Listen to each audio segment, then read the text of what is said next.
We are at Mount View National Park. Yes. Good. Good. I have no idea what that is, but that is an awesome sound. Damn. Board. Broad or board? Take it off! What are you doing?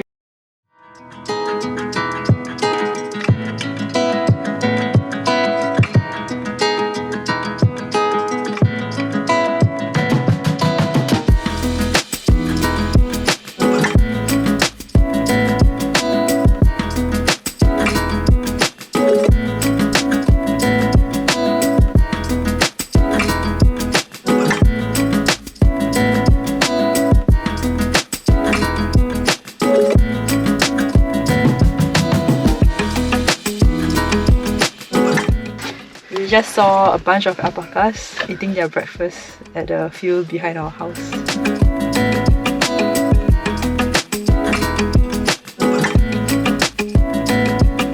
So we just arrived at Lake Dobson after a grueling 20 minutes drive up the hill. We are going to take a look, hike around it, and then see how it goes.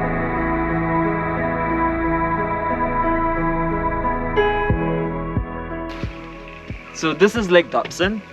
What a beautiful scenery, right?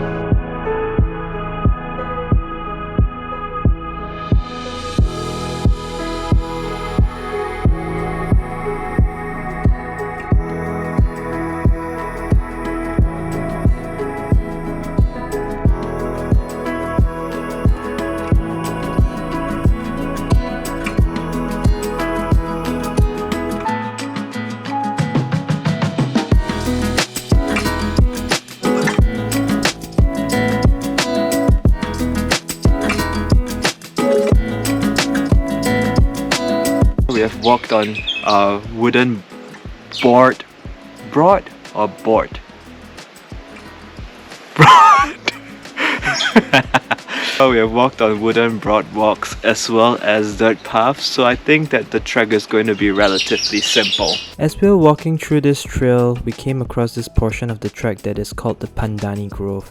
It is an amazing sight to behold, partly because these trees, which look like giant pineapples, are exclusive only to Tasmania, and so I've never seen them before.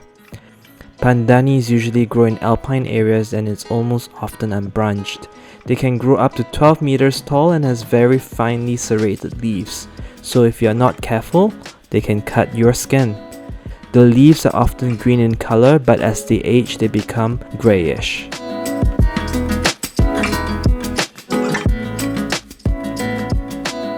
So we are about halfway point of our hike and we come across like this lake itself. It's called the Eagle Tarn Lake.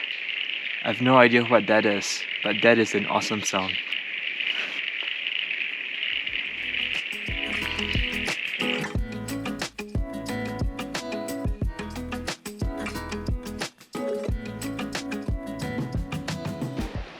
Now we are back at the car park.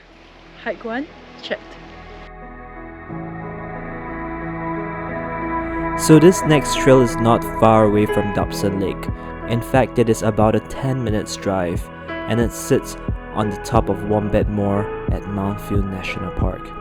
This trail is called the Belcher Trail.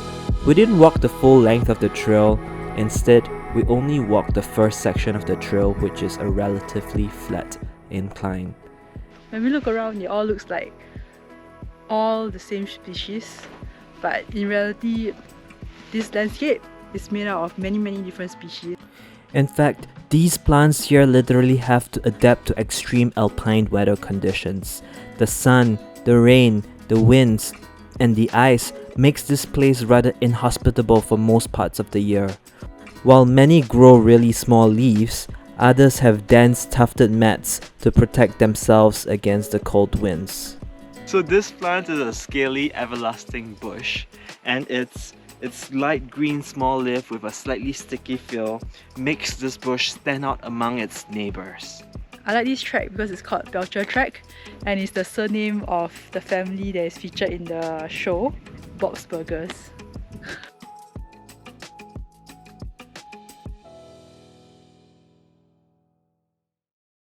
Now we are at our third location, which is Lake Fenton right there. This actually supplies 20% of the drinking water in southern Tasmania.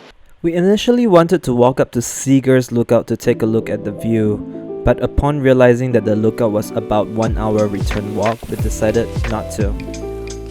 What we saw around the lake was a lot of mossy rocks though. It was very interesting, although I wish I could explain better what I saw. Before we ended, I knew I had to make this joke. Damn!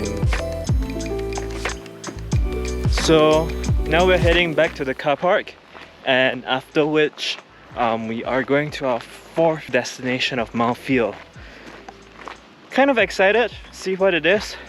Also kind of a bummer that like the trek itself is longer than expected, so we'll see.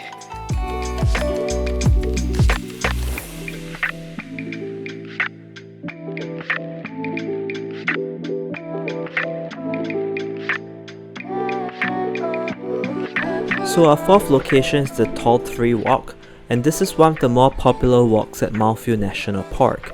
It's popular because of its short trail, about 1 kilometer long, and there is a large concentration of one of the tallest trees in the world. So these trees here are called Eucalyptus Regnans, and they have been growing here since Abel Tasman sighted Tasmania since 1642. They have been known to grow for more than 100 meters tall, and they are the tallest flowering trees in the whole entire world. That is called the clinometer, and it is used to measure the height of the trees. And what it actually does is to use the angle between the horizontal level and the angle that you point the clinometer to the top of the tree. Convert the angle, and what I got was 50 degrees, and according to this table, 50 degrees means that the tree is 71.7 meters. The sign said to come to the base of the tree to find the answer, but I don't see the answer anywhere. But Aaron and I both measured and it was 50 degrees, so I'm just going to take that it's 71 meters. So far, taking on this walk itself, it's pretty majestic because all these tall trees are not as huge as the sequoia in the United States, but they are still relatively large enough in terms of volume. So at the bottom we can see that some of these are branches and some of these are barks. If we look up, we can see that the trunk is being peeled off to reveal the inner layer. It's really interesting how these trees are actually forming and progressing over time.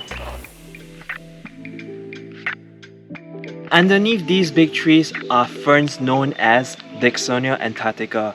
They are known to grow up to a length of 15 meters, but most of them are about 4 to 5 meters long. These species of ferns are native to Eastern Australia, including New South Wales, Victoria, as well as Tasmania. And to say that the Tall Trees Walk makes you feel small is not an understatement.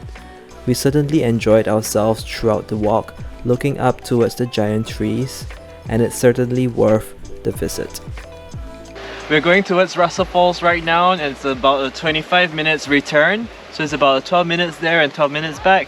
And then there's also another falls that's just beyond that. So we're going to go to two of them and show you both of these waterfalls. Let's go!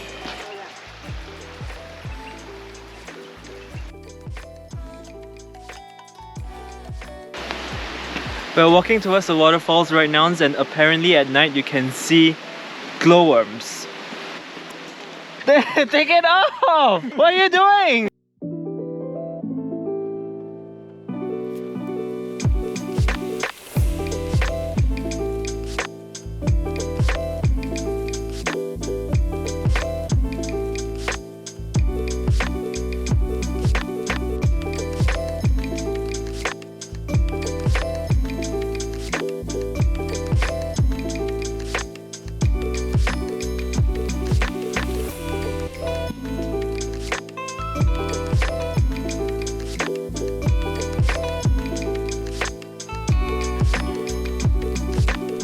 I think this visit to Mount Field National Park for me was very much an eye-opener. Having lived in the equator for most of my life, The endemic flora and fauna in Tasmania is clearly something I have never seen before. Not even the botanic gardens I've been to could ever replace the experience of going to a national park.